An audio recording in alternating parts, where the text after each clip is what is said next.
Ngayon, may umiiraw ng election ban dahil election period na. Sabi may some senators na humingi ng exemption. Kasama ko po ba kayo doon sa humingi ng exemption at bakit po? Yes. Kasama tayo sa humingi ng exemption dahil alam nyo, itong Pilipinas hindi safe.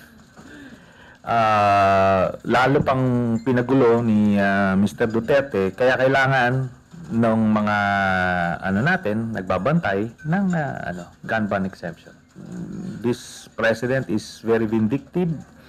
Tsaka ayaw niya yung may kumukontra sa kanya. Let's just say hindi nawala yung threat. Kasi the moment pinagplanuhan ka na patayin, ayun na yun. O kami naman, hindi kami kumpiyansa. We're doing what we need to do. Hindi lang namin padadaliin dun sa mga nagbabalak.